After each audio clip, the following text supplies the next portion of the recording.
Welcome to the Reiki Witch Podcast. I'm Becca, your host, a Reiki master and practicing witch with a passion for blending the mystical and the practical.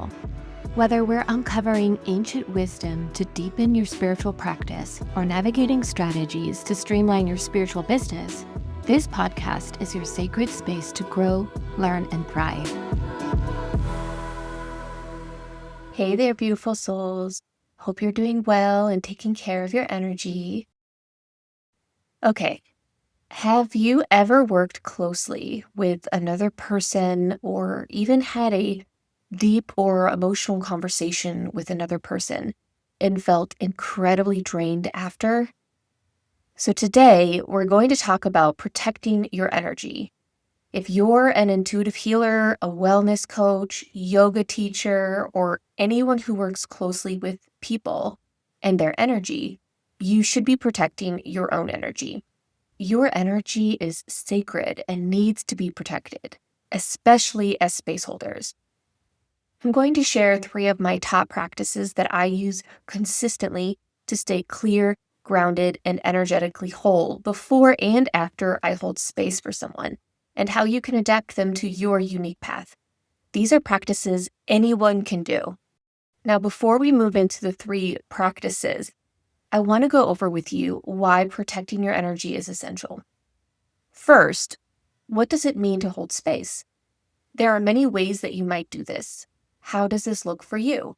Are you a yoga teacher holding space for all of your students?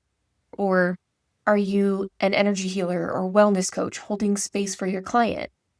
Or maybe you just have an emotional heart-to-heart with a friend and there were tears and hugging. No matter how you're holding space for someone, you need to know how to protect your energy before and after the encounter. And this is especially important for people who are highly sensitive or who consider themselves empaths. And if you're not clearing and protecting your energy, you might feel drained, heavy, foggy, irritable, or just ungrounded.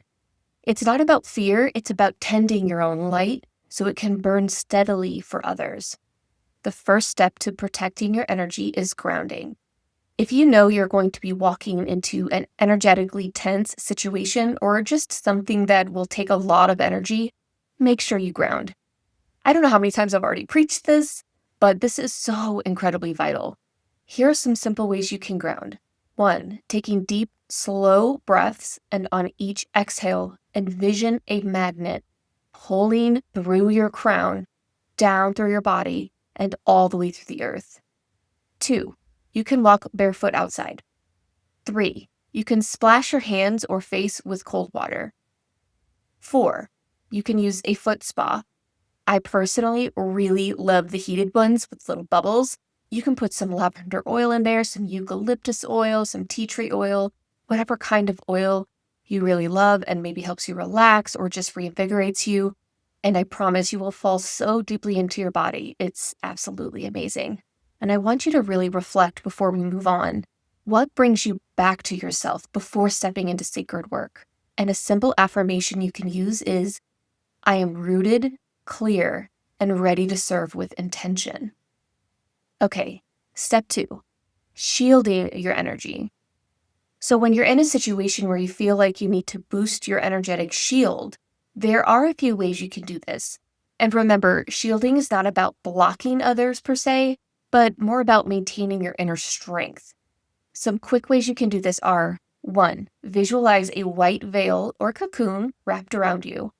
Sometimes if I feel like I need heavy duty, I envision a black tourmaline or onyx stone wrapped around me.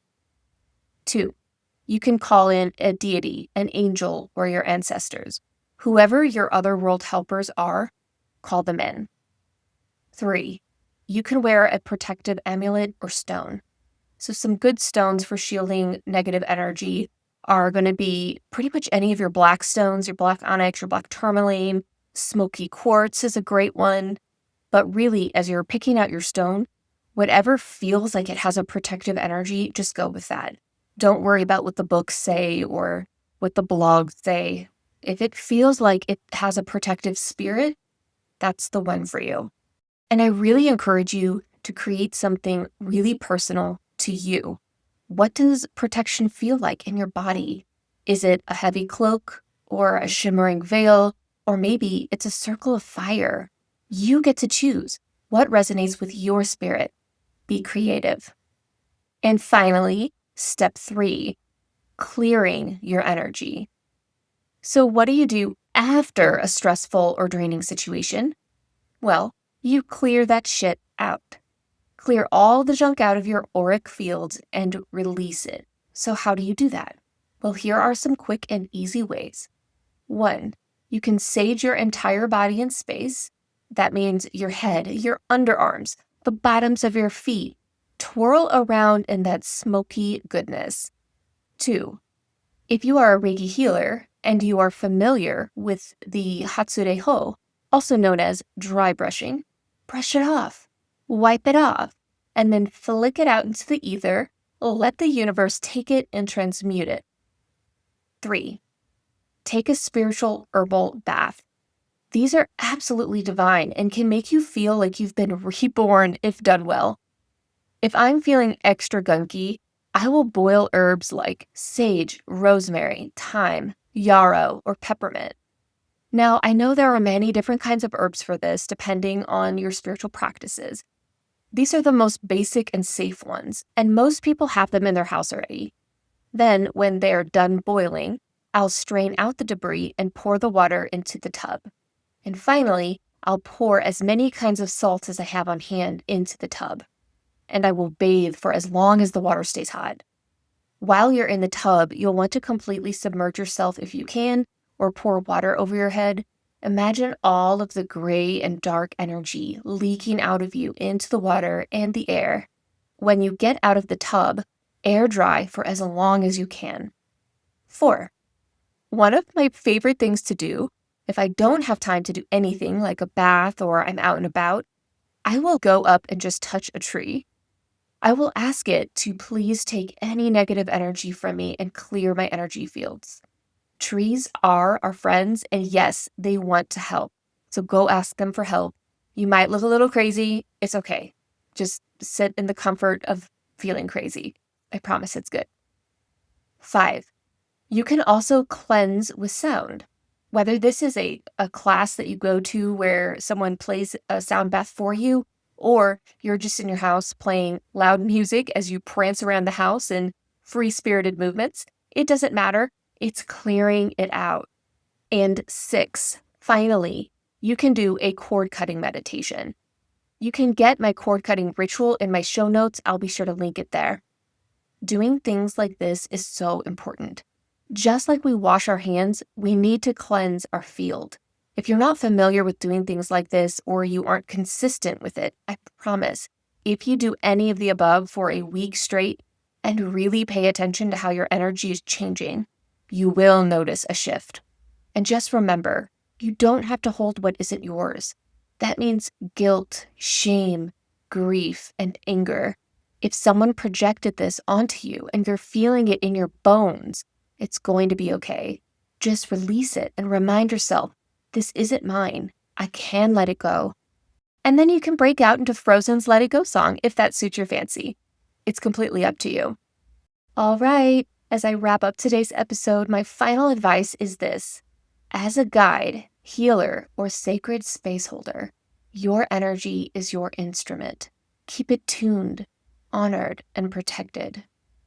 If you are a spiritual entrepreneur, wellness coach, or intuitive healer, I will be hosting a mentorship journey in September. Inside my mentorship, we co-create energy practices and digital strategies that align with your unique spirit and the work you're here to do on this timeline. If you're ready to build a business that's not just successful, but sustainable for your soul, hop on the waitlist. I'd love to work with you. If you're interested in this, just be sure to check the show notes for the link. And that's it for today's episode. Thank you so much for joining me today. I'm so deeply grateful to you for tuning in. It really does mean the world to me as I find my voice as a podcaster. If you loved this episode and you want more, please subscribe and leave a review. It helps my podcast get found by other fellow magical folk. Until next time.